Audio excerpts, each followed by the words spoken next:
What's up everybody? Todd Schefflin back again with you with another YouTube video to help you all become the best musicians that you absolutely want to be. So today I want to talk about a really interesting topic of intonation, playing in tune. How do we do it? What techniques do we need? What practice routines can there be for us to get our intonation better, consistent, smoother from one note to the next? That's what I'm going to talk about. So let's get started. So first I want to share with you just like my concept of playing in tune. Now, while yes, we do have in the Western world, Western music, rock, R&B, jazz, classical music even, we've established an arbitrary tonal center. If you look at the tuner, it's in the middle, the zero, at 440 hertz. Why that is what the intonation of the Western world is, it is what it is. I'm sure there's a reason for it. I just don't know. I'm sure you guys can Google it and let me know in the comments. I'd appreciate that. So 440.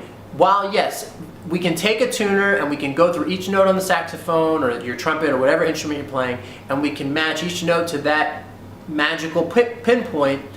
That's not necessarily what good intonation and playing in tune is. What I think good intonation is, and this is for all you science geeks out there who will get this joke, I'd like to share with you, Todd's theory of relativity, ha ha ha if you get it. So my theory of relativity is basically intonation is really based on relative pitch.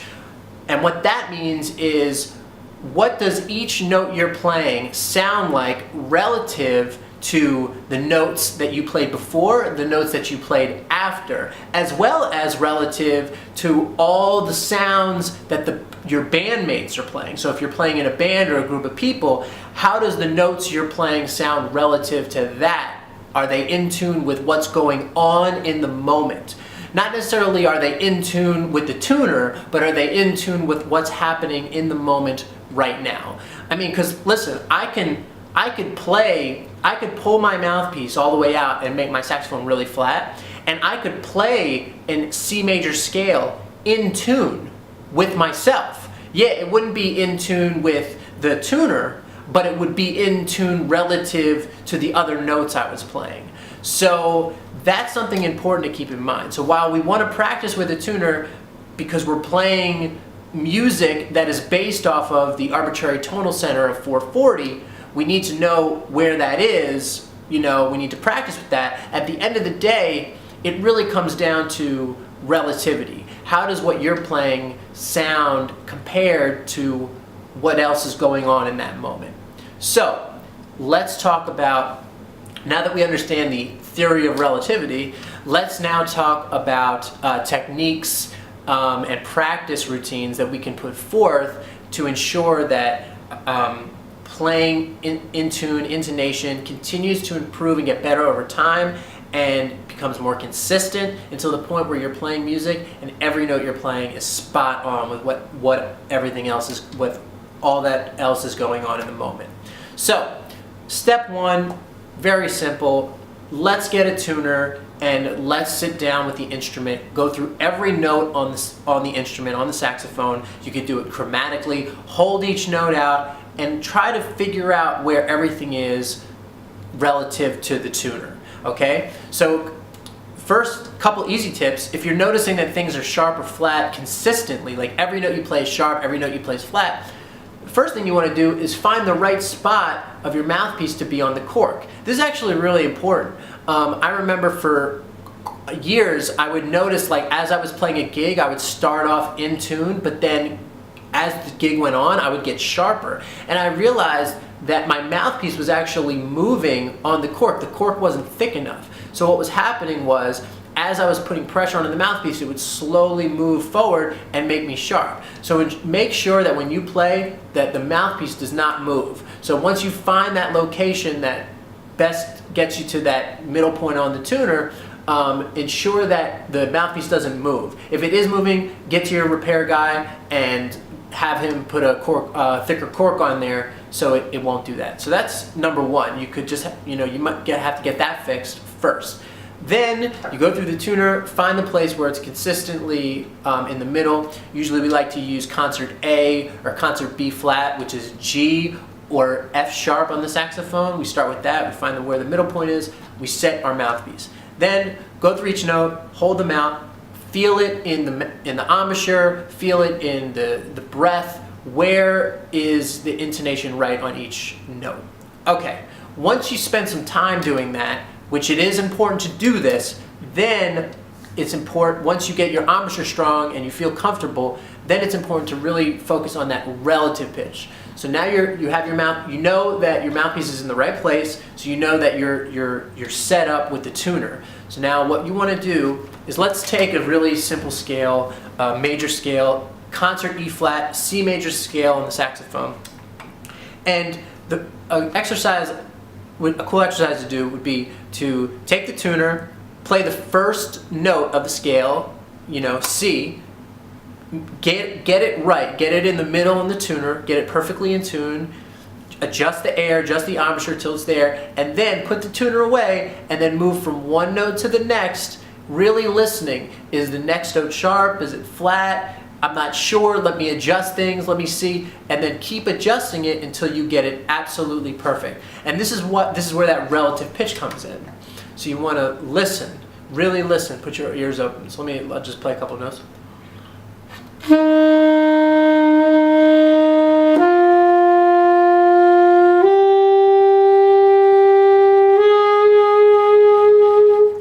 So I'm listening from each note, I'm listening what came before to ensure that the next note is in tune. Another concept you can add to this exercise is the following. You see, all of the music, all of the intonation, everything is actually in our minds. And all the saxophone is, or the voice, or whatever instrument you play, is just a vehicle to get out the ideas that we want to express. So really what we need to do is we need to really hear in our mind first the note, then play it. And this will also help with intonation, because when your mind hears the note and you can really hear it and let it transfer perfectly from your mind to your fingers, to your mouth, to your breath, to your throat, and it comes out, it'll come out perfectly in tune. It's an amazing phenomenon. And you hear that relative to the other music going on, it's really crazy. So while this is sort of an esoteric idea, give it a try, do the same exercise you just did, and when you're first starting this, it's better to play the note first, then sing it in your mind. That way, because at first it's going to be hard to hear the note before you've trained your ears well. It's going to be hard to hear the note before you play it. So play the note, then hear it, then see if you can sing the next note in your mind before you actually play it, and then play the note and see how it comes out.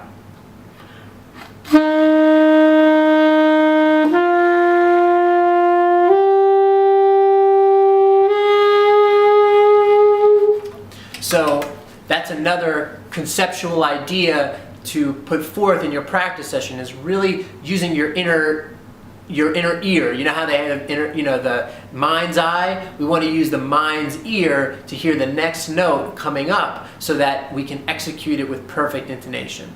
Another simple trick that you can do is making sure that your embouchure is right, and the shape that you're making in your mouth and your throat is right.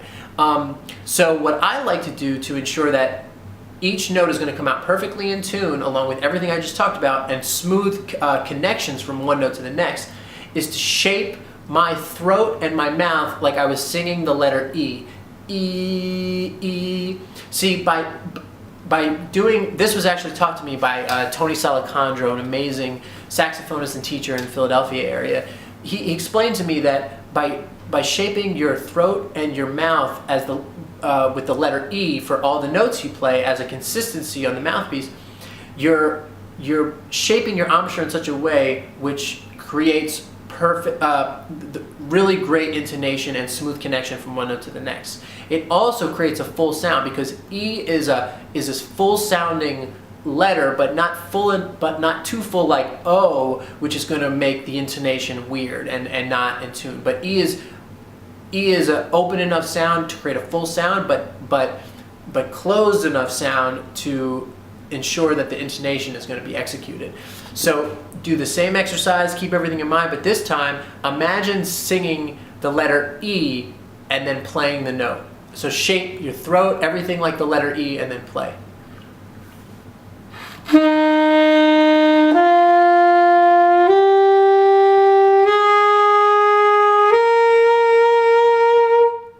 That's really, really good. I highly, highly recommend adding that to your practice routine. See, and eventually you'll be able to use everything we talked about, the mind's ear, relative pitch, one note to the next, really hearing every note, the E sound in your throat, in your mouth, and you'll be able to play everything, all your ideas.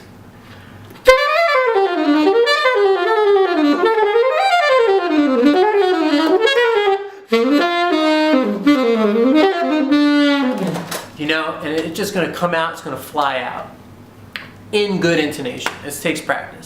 Now the last exercise I want to share with you guys is my favorite. You see, going back to the theory of relativity, we need to be able to hear our sound compared to other music going on in the moment. So, but we don't always play with a band every day, right? We can't, it's not like we have a band in our backyard that we can play with all the time. If you do, lucky you. So what we can do is simply get a recording. What you'll do is pick a song that you're really into, that you like, and find the tonal center. Is it in a major key? Is it in a minor key? Use your ears. Find the root of the tonal center. Is it C, F, B? Is it based on a major scale, a minor scale? Figure that out. Use sheet music. Use your ears. If you have questions about that, put it in the comments and let me know, and I'll help you out. So what I'm going to do is, I've been really into this song. Let me pull it up here. Attention by Charlie Puth, right? And it's a really cool song, and I'm going to utilize the exercise that we just talked about, relative pitch, listening to my sounds. So I'm going to first put it on. I'm going to figure out what the tonal center is, and then once I figure out the tonal center, I'm going to play the scale while the song is going on, and just really listen to my sound relative to everything else going on.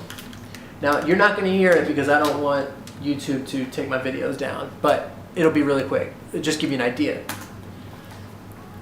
Okay.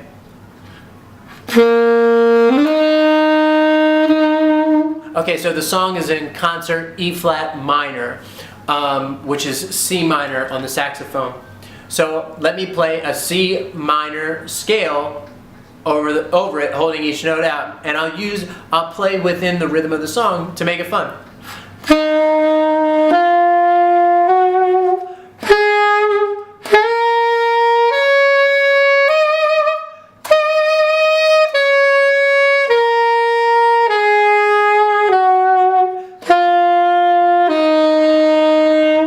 Might want to hold the notes out longer.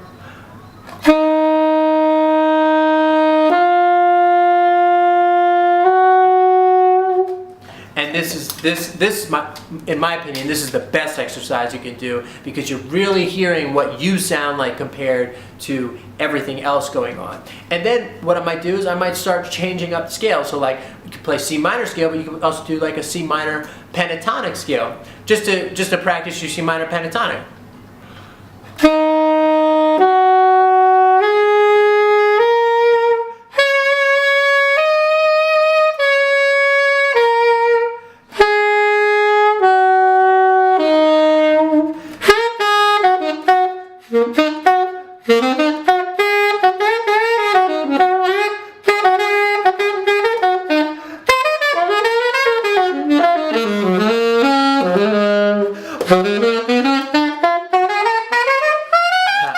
Sorry about that, I was just getting into it, you know. It's great. That's probably my favorite exercise, because it brings the most joy too. It's not boring, it's fun, you know, and that's why we play music, for the joy of it. So I hope you enjoyed my little tutorial on how to play in tune, the theory of relativity, very important. So like I said, thank you for coming, checking out the video, listening. Keep practicing. Hit that like button, hit that subscribe button, join the Facebook group that we're starting. I want to make this a community for everyone to comment, post your own videos onto the community, let me know what you're doing, send me questions, put the comments. I'm here for you guys. I want you all to be the best musicians that you could possibly be. So thank you again for coming, checking out this video, and we'll see you next time. Bye-bye.